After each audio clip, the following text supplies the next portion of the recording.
잠깐! 최준영입니다. 다양한 지식을 연결해서 큰 이야기를 만들어내는 경험. 어디서? 위즈덤 칼리지에서 함께 하시죠.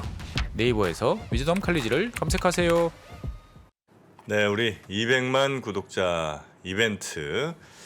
여러분이 지금까지 저희를 또 이렇게 키워주셨고 이제 그분들과 함께 직접 만나는 자리를 이 코로나 때문에 한참 못하다가 결국 이제 그러니까 7월 16일에 하게 됐습니다. 네. 뭐 비교적 많은 분들을 초대하려고 큰 장소를 하긴 했는데 그래도 너무 많이 시청해 주셔가지고 굉장히 많이 시청해 주셔가지고 잘 저희가 선정해서 이번 주 중으로 알려드리도록 하겠습니다. 선정해서 말씀드릴 건데 저 혹시 노쇼 하시면 안 됩니다. 그러니까. 네. 네. 공짜라고 또 어떤 분들은 그냥 그게 아니라 가볍게 거기다 또 생각하시는 우리 스태프들이 그 혼자 오시기 또 지방에서 오는 분들 혼자 오시기 좀 외로우실 것 같아서 2인 신청권을 드렸거든. 네. 그래서 2인씩 노쇼 하시면 정말 안 됩니다. 네.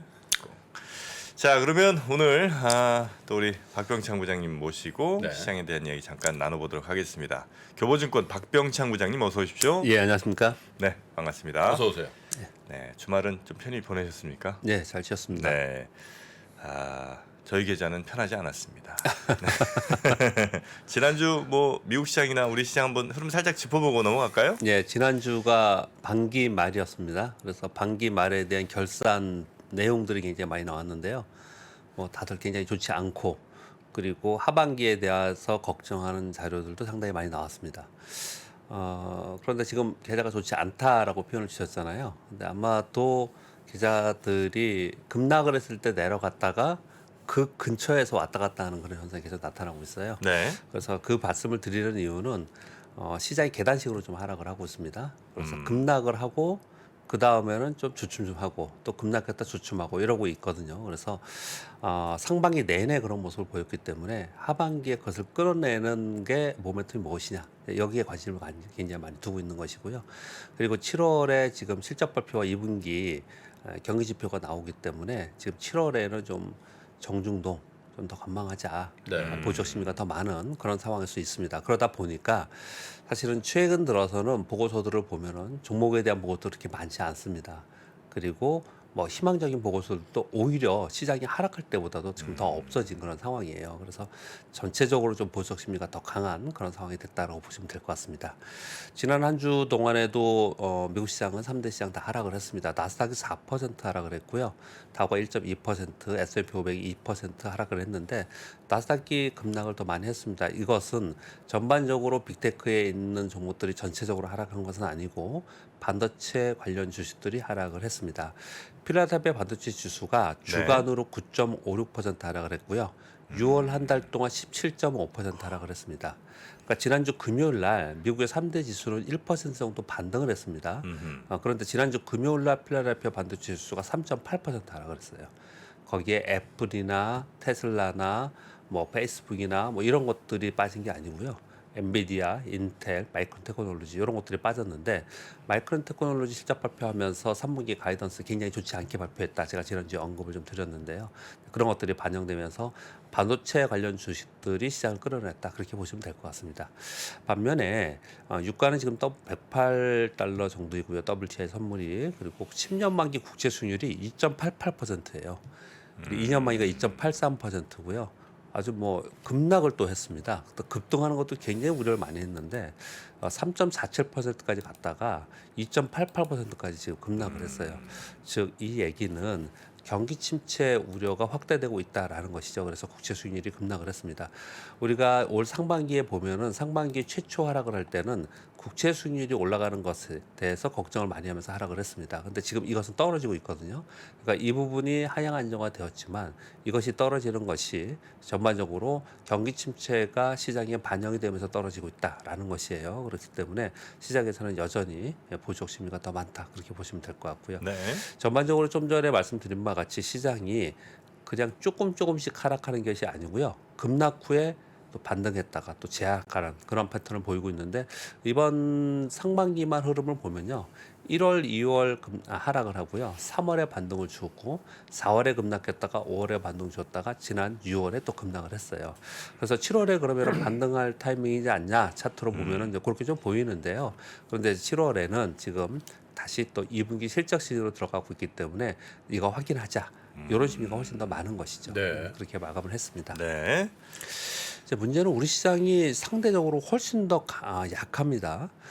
해외 시장 대비 더 약한 모습을 많이 나타내고 있고, 그리고 해외 시장이 반등을 하는데도 우리 시장은 좀 반등을 하지 못하는 그런 모습을 나타내면서 지난주 금요일 날 일시적으로 2,300포인트를 붕괴했습니다. 그래서 여러 가지 걱정의 뉴스들이 많이 나오고 있고, 금융당국에서도 제도에 대해서 또 긴급 회의를 하고 이런 모습이 나타났습니다.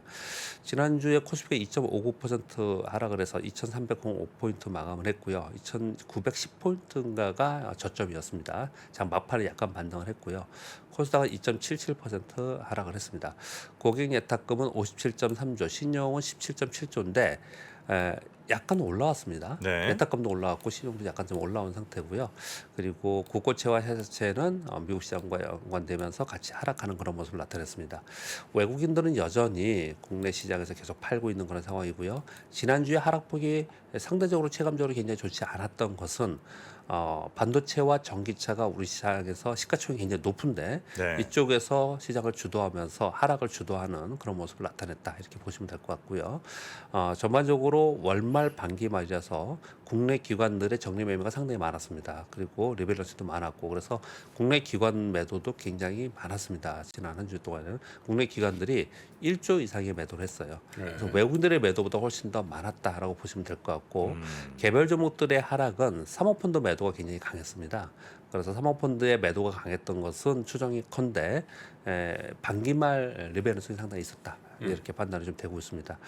IT 수요 부진 우려 속에서 반도체의 부정적 전망이 계속해서 강화되고 있는 상황입니다. 미국 시장도 좀 전에 그랬다고 설명을 드렸죠. 그런 가운데 우리가 또 시가총액이 높은 섹터 중에 하나가 2차 전지인데요. 2차 전지의 심리 및 수급이 좀 훼손되는 모습이 나타나면서 시장을 끌어내렸다. 그렇게 보시면 될 것 같습니다. 네. 그러니까 지난 한 주는 월말 반기말의 수급 영향이 상당히 컸다라고 보시는 네. 게 좀 정리할 때 좋을 것 같습니다.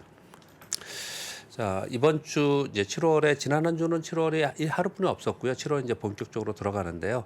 오늘 7월 4일 미국은 독립기념일로 휴장합니다. 그리고 5일 날 유럽연합과 중국의 서비스 PMI가 나오고 우리나라의 6월에 CPI가 발표됩니다. 중요한 것은 6일 날 미국 FOMC 회의록이 발표되는데 여기에 된 것 때문에 중요하죠. 우리가 1월에 이 FOMC 회의록 때문에 1월부터 급락을 했어요. 그래서 네. 여기에 나오는 코멘트 중요하게 보셔야 될 것 같고요. 그리고 6일 날 미국의 6월 서비스 PMI 그리고 미국의 30년물 모기지론 금리가 발표가 됩니다. 또 시장에서 굉장히 중요하게 생각을 하는 것 같고요. 네. 7일 날 ADP 고용 지표와 우리나라의 삼성전자의 잠정 실적 발표가 있습니다. 이건 역시도 향후 가이던스가 굉장히 중요하겠죠. 그리고 이번 주에 가장 중요한 것은 8일 날 발표될 미국의 6월 고용 보고서입니다. 이게 사실은 고용 보고서는 후행적이잖아요. 그래서 지금 금리 인상을 하면서 파월 의장의 입을 통해서 고용 지표가 좀 좋지 않게 되더라도 경기가 좀 좋지 않게 되더라도 지금 물가가 가장 우선이다. 그래서 강력한 금융 긴축 정책을 하겠다. 여기에 있었기 때문에 네. 고용 보고서는 점차로 좀 좋지 않게 나올 가능성이 있다라는 것을 감안하셔야 될 것 같습니다. 7월에 들어서는 지금 계속해서 반복해서 말씀드리는 것은 본격적으로 2분기 경기 지표 및 기업 실적 시즌에 진입합니다. 그래서 이것을 확인하려고 한다. 이렇게 보시면 될 것 같고요. 7월에 13일 날 6월에 CPI 발표 이번 달에 이걸 가장 중요하게 생각을 하고요. 그 다음은 FOMC 회의가 26일부터 27일 있어요. 그럼 생각을 해보시면 CPI가 13일 날 발표가 있고요. 그리고 7월 중순부터 말까지 2주간 주요 기업들의 실적 발표가 다 있습니다. 그런데 마지막 주에 FOMC 회의가 있거든요. 그렇다면 지난 1분기에 우리가 쇼크를 받은 걸 봤단 말이에요. 1분기에 실적 발표하면서 그래서 셋째 주, 넷째 주에 기업들의 실적 발표, 야 이거 어떻게 될지라는 걱정을 하게끔 돼 있죠 지금요. 그런 가운데 FOMC 회의가 26일, 27일 있으니 시장이 여기서 뭐 강력하게 사서 만약에 사고자 하는 사람이 있다면 기관이 있다면 이거 확인하지 않겠냐 이런 심리가 훨씬 더 많이 작용을 하겠죠. 네. 그러다 보니까 이 지금 6월에 급락을 했지만 7월 초중순에 다이내믹하게 반등을 주고 이러지는 좀 못할 것이다라는 게 전반적인 상황이고요. 그래서 저점 확인을 하려는 심리가 더 강하다. 그래서 시장을 좀 관망 분위기가 더 짙다. 이렇게 좀 보시면 될 것 같습니다. CPI가 어느 정도 나오는 게 제일 우리한테 좋습니까? 일단 둔화로 보는 거, 둔화가 일단 돼야 되는 건 맞지 않습니까? 네. 지난번에 예상한 게 8.3 얘기하다가 8.5, 그 바운더리 지금 있잖아요. 8.6 바운더리 있지 않습니까? 근데 거기에서 좀 떨어져야 되는데 이번 얘기로는 8.3, 8.2, 7%까지 안 간다 하더라도 8% 초반까지는 가야 되지 않겠냐 이런 얘기를 좀 하고 8.1, 2, 3 뭐 네, 이 정도 네, 안에 네, 떨어지면 그 정도 그래도 얘기를 좀 하고 있습니다. 8.1 정도 나오면 그래도 네. 그게 그렇죠. 제일 나은 시나리오예요. 네. 근데 아마도 지금의 여러 가지의 이쪽에 전망, 시황 전망이나 또 금융지표를 전망하시는 분들을 얘기를 보면요. 네. 시간이 흘러갈수록 나중에 이 오히려 CPI나 이런 게 급락할 가능성을 얘기를 많이 하고 있어요. 왜 그러냐면 경기 침체, 경기 때문에 그렇거든요. 그러면 또 그게 그때 가서 그걸 걱정할 가능성이 굉장히 높아요. 그래서 균형점 찾는 게 굉장히 중요하다. 지금 말씀 주신 것처럼 어느 정도가 제일 중요하냐 이게 제가 찾아갈 CPI 겁니다. 빠지면 또 예, 경기에 대해서 얘기를 많이 할 경기 겁니다. 얘기할 거고 네. 안 빠지면 예. 그렇게 해서 이제 높죠. 지금 이제 금리하고 똑같은 현상이 벌어지는 거죠. 그러면서 시장이 그것을 어느 정도 균형점과 시장이 어디를 가장 적합한 수준으로 보느냐 그런 것들을 좀 진행하게 될 것으로 보여집니다. 네. 자, 뭐 지금 이번 주 이벤트 말씀드리면서 전반적으로 말씀을 드리긴 했지만 정리해서 쭉 말씀을 좀 드리면 상반기 그리고 6월에 기록적인 급락을 했습니다. 상반기 월봉을 보면 급락 후에 반등 패턴을 주었지만 이번 7월에는 지금 주요한 지표들이나 경기 실적, 기업 실적 발표가 있기 때문에 강력한 반등은 좀 어렵지 않겠냐. 그렇지만 6월에 기록적인 급락이 있었습니다. 그래서 당연히 하락폭은 좀 둔화될 것이다. 이렇게 좀 판단을 좀 하고 있는 것이고요. 상반기 내내 금리 인상과 전쟁, 인플레 급등, 그리고 경기 침체 이런 걸 반영을 다 했어요. 그래서 하반기의 관심은 인플레가 어느 정도 둔화될 것이냐, 둔화되는 쪽으로 거의 대부분 다 이제 보고 있는 상황이고요. 비관 쪽으로 보는 분들도 이제 그렇게 많이 보고 있어요. 그 다음에 금리 인상의 속도가 혹시 피크아웃이 되느냐, 그리고 경기 침체의 속도. 이런 것들이 가장 많이 지금 거론되고 있는 그런 상황입니다. 그래서 지금 말씀드린 거는 뭐 너무 길게 보지 않는다 하더라도 7월에는 7월 18일서부터 27일까지의 이제 기업 실적이나 FOMC 회의 여기까지는 이제 보적 관점의 관문 분위기가 짙을 것이다. 그런데 그 사이에 제가 빨간 글씨로 표시해 놓은 것은 섹터별로 지금 순환하면서 하락하고 있는 거거든요. 네. 그래서 먼저 저점을 찍고 급락했던 것들은 그 저점을 좀 깨지 않는 성향을 좀 갖고 있어요. 실예로 어떤 거냐면은 이번에 3월서부터 4월에 급락을 했을 때 플랫폼이 가장 많이 하락을 했거든요. 폭락했지 않습니까? 실적 발표하고 그러면서. 그런데 그들은 지금 그 저점을 깨지 않고 있어요. 근데 지금 저점을 깨면서 내려가는 것은 또 IT 쪽의 저점을 깨고 내려가고 있어요. 그래서 순환하면서 빠지면서 저점을 형성하는 섹터가 어디냐, 이렇게 섹터별로 시차를 가지면서 섹터 찾기를 좀 진행하고 있는 것으로 좀 보여지고 있고요. 말씀하신 IT 같은 데는 어디가 주로 기업들이에요? 어떤 기업들이에요? 제일 먼저 빠진 데는 가전 쪽만 제일 먼저 빠졌고요. 무슨 수요 전자 부진 뭐 때문에 이런데? 그쪽이 가장 빠졌고, 지난주에는 이제 반도체가 가장 많이 빠졌습니다. 마이크론 테크놀로지 실적 발표 때문에 그랬다고 네, 보시면 네. 될 것 같고요. 국내 증시에서는 좀 전에 설명드린 바와 같이 매크로 시황 대비 상대적으로 더 약했습니다.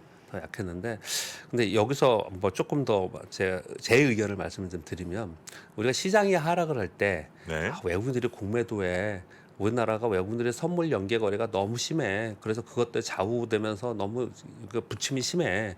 그리고 또 시장이 급락을 할 때는 반대 매매나 로스컷이 나오면서 수급 영향이 크기 때문에 우리 시장이 이런 어떤 푸념들을 하잖아요. 네. 근데 시장이 전반적으로 최초에 하락을 할 때 그런 것들이 나오는 거는 진짜 푸념이었어요. 그런데 지난주가 같이 이렇게 수급 왜곡이 발생되면서 내려가면서 시장이 굉장히 취약한 상황에서는 푸념이 아니고 팩트입니다. 실제로? 진짜로. 네, 실제로. 진짜 심각한 거죠. 네, 심각한 겁니다. 심각한 사실은. 로스코 반대 매매는 어쩔 수 없이 나왔다라 하더라도 지금 우리나라가 외국인들의 선물 연계 거래와 공매도의 부침이 엄청나게 심합니다. 이게 지금 이 거래 대금이 줄어들면 줄어들수록 그 영향이 커지는 거지 않습니까? 네네. 그렇죠. 네, 그래서 이거에 대한 지금 목소리가 굉장히 커져요. 장이 이거, 치아가면 치아올수록 그게 더 위력이고. 이거 어떻게 해줘야 되는 거 아니냐. 어떻게 해야 돼요? 진짜 지금 얘기 나온 거는 뭘 해도 그냥 그 외국인 공매도 비중은 예, 줄어들지를 않으니까. 예, 왜 완전히 뭐 중지하지 않느냐 줄어들지 않을 겁니다. 그리고 이들이 가만히 하는 행동들을 보면은 거래되는 걸 보면은 아마 모여서 이런 회의를 하는 것 같아요. 다음은 어디를 공격하면 우리가 수익을 낼까? 아, 어떤 섹터가 가장 취약하냐? 그 정도로 악재가 뭐, 어디가 있느냐? 뭔가 이렇게 막 좀 몰리는 예. 상황들이 좀 예, 있었군요. 예, 섹터별로 그냥 돌아가면서 우리가 흔히 얘기하는 두들겨 맞는 거죠. 막 이런 것들이 많이 나타나는 거죠. 근데 그렇게 수급적으로 막 한번 나오기 시작하면 비슷한 게 패턴들이 돌아가면서 요번에 지난 2주간 장기차가 그랬는데 그런 어떤 뉴스들이 나와요. 악재들이 또. 네, 그러면서 돌아가면서 이런 일이 벌어지는데 지금 막 뉴스에 하나 가져왔는데 그래서 지금 제도적으로는 반대 매매의 그 담보 비율을 뭐 산시적으로 네, 3개월 낮추거나 동안 뭐 하겠다 이런 얘기를 네, 하거든요. 네, 얘기 나왔죠. 그런데 그게 뭐 신용거래 하시는 분들한테는 호재인지는 모르겠지만 시장에는 굉장히 그 동전이 양면입니다. 시장이 여기서 반대 매매를 한다는 거는 리스크 관리를 한다는 거거든요. 근데 반대 매매를 거기서 담보 비율을 단계적 리스크 관리를 하게 하는 거죠. 예, 그러고 있는데 시장이 더 하락을 해. 그러면은 이게 어떻게 되냐면은 미수채권이 발생하는 일이 발생되는 거거든요. 네. 그 기준 아래 내려가면은 그래서 상실 그것이 얼마나 효과가 있을지에는 퀘스천 마크이고요. 그래서 공매도에 대한 제도 개선을 해달라 이런 얘기를 굉장히 많이 하는데 요번엔 그런 언급은 없었습니다. 운영에 개선 이런 얘기를 했는데 저는 늘 전에부터 말씀드리는 거는 공매도 자체를 없애지 못한다 하더라도 이런 걸 좀 했으면 좋겠어요.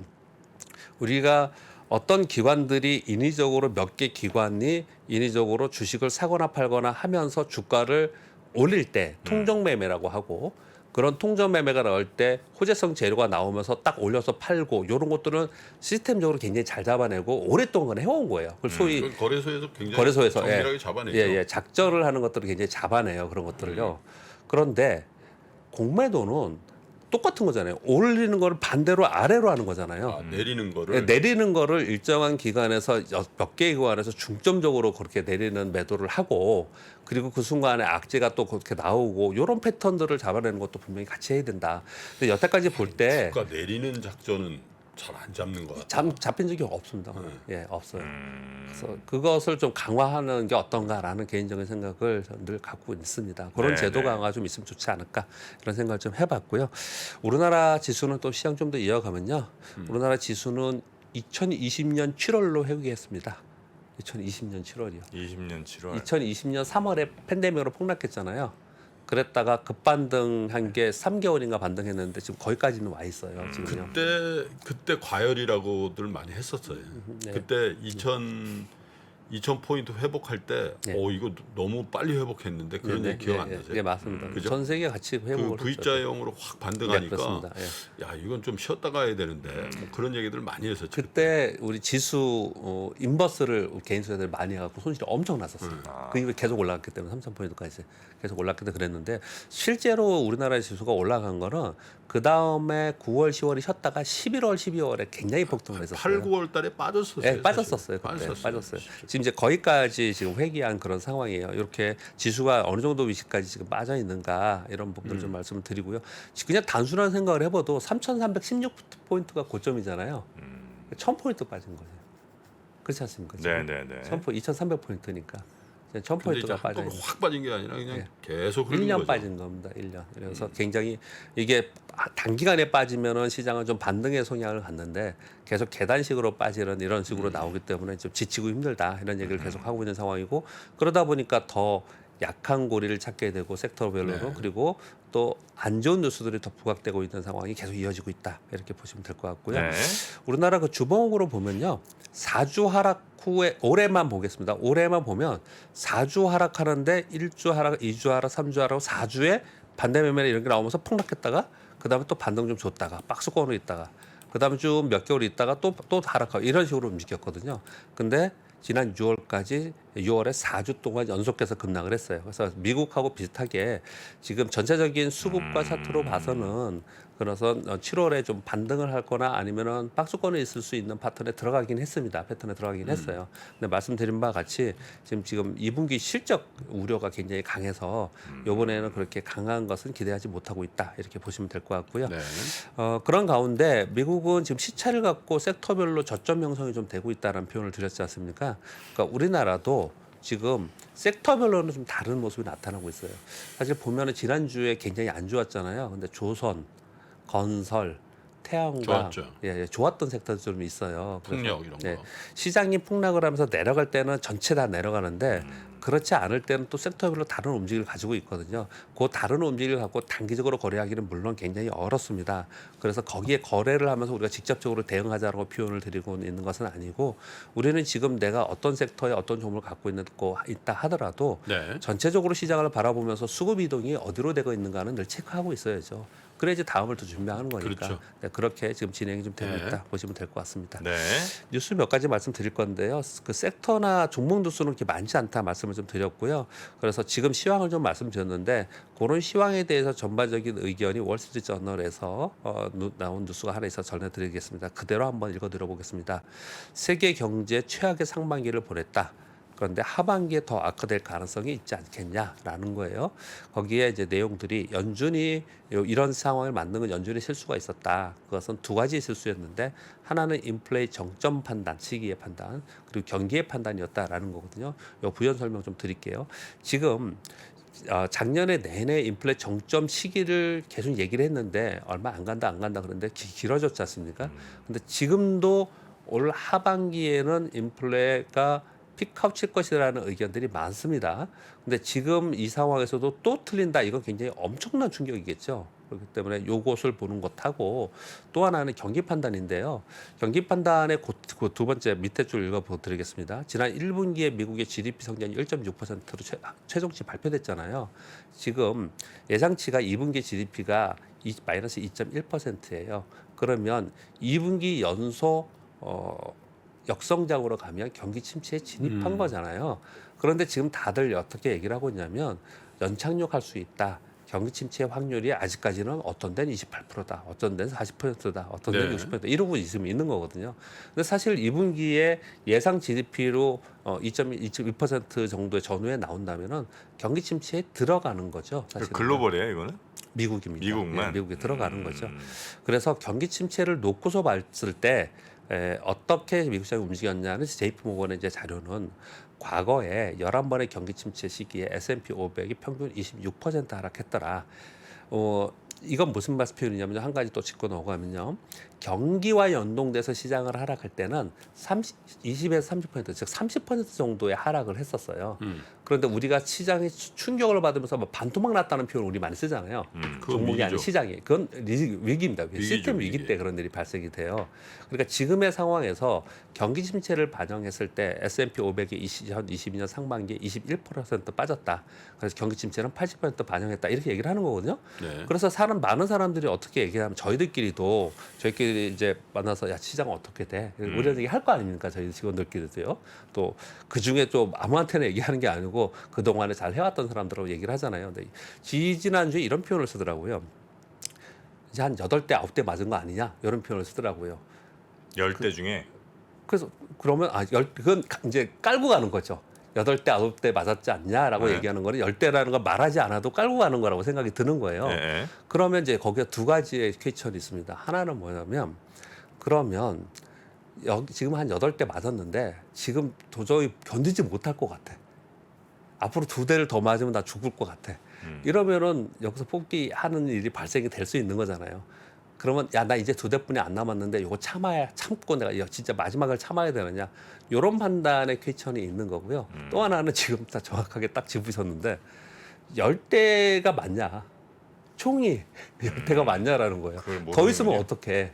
근데 그 더 있는 게 아마도 모두 다 얘기하는 거는 그거는 시스템 위기를 얘기하는 거고 지금 현재 경기 침체의 부분은 10대를 가정하면서 8대, 9대 맞은 게 아니냐 이런 얘기들을 가장 많이 하고 있는 것 같아요. 그래서 지금은 주식을 좀 들고 계시는 분들이 훨씬 더 많고 그리고 어떤 섹터에 수급이 들어오는가를 좀 체크하려고 하시는 분들이 더 있는 것 같습니다. 네, 그렇게 지금 이미 뭐 8대 맞았다 하더라도 엄청나게 힘든 상황이 좀 있는 거잖아요. 근데 이제 그 아픔의 강도가 뭐 네. 아침부터 매 맞는 거 가지고 비유를 하는 게 좀 그렇긴 한데 네네. 9대 10대째가 네. 엄청 아프거든요. 그렇죠. 어? 예. 그러니까 그게 그 입장이 좀 다를 수가 있는 거죠. 그 이제 종목별로 또 뭘 갖고 있느냐, 어떻게 지금 있느냐, 포트폴리오가 있느냐 또 완전히 좀 다르죠. 근데 전반적인 시황에서 그런 얘기들을 많이 회자해야 된다라는 걸 제가 언급을 드리고 있는 거고요. 그래서 다들 지금 굉장히 아픈 상태에 있는 걸 분명히 맞다라는 거죠. 그렇지만 그 속에서 내가 얼마나 여기서 지금 어떻게 해서 이거 버텨갈 거냐 이런 얘기들을 지금 많이 하고 있는 것 같습니다. 예를 들면 뭐 이런 얘기들을 저도 이제 뭐 통화들을 하니까 근데 특히 장기 투자를 하는 분들은 지금 주식들을 많이 갖고 있어요. 거의 주식 풀인 경우가 네. 많아요. 왜냐하면 싸 보이는 종목들이 많이 발생했기 때문에 네네. 이 주식을 안 사면 본인의 투자 철학에 위배되니까 사는데 네. 그래서 이제 종목을 잘 골라서 그 가치 투자자들이 갖고 있는 종목들이 그 예를 들면 빅테크라든지 뭐 이 성장주가 없잖아요. 네. 그러니까 비교적 잘 버텨요. 네네. 버티는데 동일하게 하는 얘기가 이거예요. 경기 침체가 와가지고 장이 급락할 국면에는 이런 것도 같이 빠질 겁니다. 네네. 그 어쩔 수가 있나요, 뭐 네네. 이제 이런 얘기들을 많이 하면서 이제 네. 주식을 갖고 있는데 네네. 다만 이제 투자의 중심이 어디로 가 있는가 네, 이제 그렇습니다. 그거는 네. 조금 차별점을 갖고 있는 거죠. 그러니까 네, 그렇습니다. 방치 상태냐 아니면 의도된 주식의 비중의 확대냐 맞습니다. 네네네. 이건 굉장히 다른 거죠. 예. 그러니까 우리가 주식을 살 때 떨어지는 주식을 더 사는 경우를 어떤 경우는 물타기이고 어떤 경우에는 자기가 원래 전략적으로 그렇게 하기로 했던 사람은 그렇게 하는 거지 않습니까? 그렇죠. 네, 그런 차이가 좀 있는 건 있고요. 지금 이제 그런 고민들을 많이 하고 있는 것 같습니다. 우리의 고민들을 그냥 얘기한 겁니다. 제가 말씀을 드린 건데. 네. 근데 이제 왜 여기까지 설명을 드렸냐면요. 지금 왜 힘들어하냐면 많은 사람들이 지금 제이포모건 얘기도 이게 맞든 틀리든 간에 경기 침체 과거의 사례를 봤을 때 한 80% 반영하지 않았냐. 그리고 금리 인상은 다 반영한 게 아니냐. 이렇게 다 얘기하잖아요. 약세론자들도요. 근데 이제 문제는 이제 경기 침체로 들어가는 것들을 그러면 그건 얼마나 반영했냐. 이 얘기를 하는데 그거의 막바지 부분에서 항상 어떤 게 나오냐면은 경기 지표가 후행적으로 나오는 경기 지표들이나 또 기업 실적을 애널리스트들이 눈높이를 낮추면서 계속 하향 보고서들이 나와요. 그게 이번에 7월에 나오지 않겠냐라는 거예요. 그래서 그것을 우리가 어떻게 우리가 아니고요. 시장이 이것을 어떻게 반영하느냐. 이게 이제 핵심 포인트다라고 하는 게 지금 전체 시황에서 가장 중요하게 바라보는 것입니다. 그래서 이번 7월에 그렇게 많은 게 2분기 실적 발표가 나오는데 3분기 전망과 함께 나올 때 시장이 그것을 반영을 할 때 지난 1분기와 다른 모습을 나타내면 시장의 투자자들은 심리적으로 자신감이 생길 수 있는 거죠. 그래서 그 포인트까지 계속 보유적으로 보고 있다. 이 설명을 좀 드리고 있는 것입니다. 네. 뭐 월스트리트저널의 내용들은 뭐 그 정도 말씀을 좀 드리도록 하겠고요. IT 섹터 순환이라고 제가 표현을 이렇게 썼는데 뉴스들이 계속 나오고는 있습니다. 기존은 아까 정프로님 질문 주신 것처럼 가전과 PC, 휴대폰 수요 감소로 인해서 하락을 했어요. 이게 왜 그랬냐? 팬데믹 투수가 끝났다. 이 얘기가 이제 올해 초에 있었던 얘기예요. 그런데 이제 경기 침체 얘기가 나오면서 현재 상황은요. IT 디바이스에서 전체적으로 수요가 감소되고 있다. 그래서 경기 침체를 반영하면서 떠지고 있다. 이렇게 얘기를 하고 있는 거예요. 그래서 반도체와 IT 쪽에 부정적 전망이 계속 나오고 있는 그런 상황입니다. 지난주에 그 마이크론 테크놀로지의 3분기 가이던스에 제가 되게 충격적이다는 표현을 좀 드렸는데 회사에서 원래 마이크론 테크놀로지가 가이던스 보수적으로 내놓거든요. 근데 이번에는 EPS를 거의 40% 하향하면서 그렇게 내놨어요. 전반적으로 한 20% 이상 하향했거든요. 그러다 보니까 네. TSMC하고 미디어텍 급락해 버렸어요. 그러니까 우리 시장도 거기 영향을 많이 주고 시가총이 높다 그게 보니까. 보수적인 거 아니에요? 네, 그러니까요. 그래서 그러면서 이제 뒤에 따라서 나오는 이제 보고서들이 뭐였냐면은 핵심 고객사들의 주문이 감소된다. 애플, AMD, 엔비디아, 인텔. 그래서 지난주에 이들이 가장 많이 빠졌다라는 네. 설명을 드리고 있는 거고 이것이 어떻게 반영되는지 이번 주에는 요거 살펴봐야 될 것 같고요. 그리고 정부에서 지난주에 늘 뭐 행정 관료들은 규제 혁신을 한다라고 얘기를 하지 않습니까? 우리나라 코리아 게임 산업을 위해서 규제 혁신을 한다. 그러면서 요 얘기를 붙였어요. 중국의 판호 확대를 위해서 지원하겠다. 이런 얘기를 했는데 여기에 돌아다니면서 어떤 일이 있었냐면 지금 중국하고의 외교 정책에서 중국의 파원 확대 지원을 어떤 식으로 할 거야? 그래 한번 지켜볼게. 뭐 이런 것들이 있었거든요. 네. 그래서 한번 또 우리도 같이 한번 지켜볼 필요가 있다 말씀드리겠고요. 여기까지만 다른 뉴스는 하나만 더 하겠습니다. 네. 7월에 보호회수 해제가 예전보다 좀 다른 달보다 좀 많아요. 총 40개사에서 6.3억 주 정도 되는데요. LG엔솔 그래서 얘기가 자꾸 나오고 있는 거예요. 2억 주 정도 해제가 되는데 그래서 이런 얘기가 아까 제가 말씀드린 대로 주가가 빠지고 좋지 않은 뉴스가 나오면은 이런 걸 계속 뿌려요 시장에 계속 뿌리면서 원래 있는 사실이지 않습니까? 그런데 매도 플레이 쪽에서는 계속해서 안 좋은 뉴스를 계속 뿌리고 있는 그런 상황이에요. 엔솔의 발행 주식수 전체 80%가 예. 2억 주인데 그게 보호회수가 해제된다고요? 요번에 이번에 해제가 된다 이런 뉴스를 좀 뭔 하고 발행 주식수 80% 나요? 이번 달에? 이번 달에 예. 그래요? 그러니까 이런 뉴스들이 계속 나오고 있어서 투자 심리를 이제 훼손시키고 그런 거 있는데 사실은 대부분 LG 화학이 가지고 있습니다. 근데 이렇게 뉴스가 나오는데 제가 부연 설명을 드리려고 안 썼는데 LG 화학이 가지고 있어서 LG 화학이 내놓지 않을 거다. 또 한쪽에서는 그렇게 얘기를 하고 있는 거고. 그렇게 뭐 보호회수는 풀리지만 그래도 시장에 나올 물량은 거의 뭐 많지 않을 것이다라는 거고. 근데 이제 심리적으로 영향을 받겠죠. 네, 그런 부분들이. 여기까지 전해드리도록 하겠습니다. 네, 알겠습니다. 오늘 박병창 부장님과 함께 했고요. 내일 아침도 잘 부탁드리겠습니다. 예, 대단히 감사합니다. 고맙습니다. 감사합니다. 미국, 중국, 러시아 이런 나라들의 움직임에 대해서 관심이 어느 정도 생겼는데 거기에서 우리는 과연 뭘까? 우리는 체스판의 말이 아니다라는 생각을 좀 해야 좋겠어요. 어떻게 생각하세요? 우리 편 누굴까를 좀 더 고민할 수 있지 않을까 싶어요. 뒤집어 질문을 해보면 그러면 아시아에는 우리 친구가 있을까요? 제가 지구본 연구소 진행하면서 사실은 되게 마음에 걸리는 이만한 짐이 하나 있어요. 우리 옆에 있는 동남아를 내가 모른다. 우리가 처해 있는 아시아라는 지역을 자꾸 방관하고 유럽이나 미국의 어떤 시각에 맞춰가지고 그런 이제 개별적인 지식 이런 것들이 묶여가지고 큰 흐름들을 만들어내는 이야기, 그런 경험.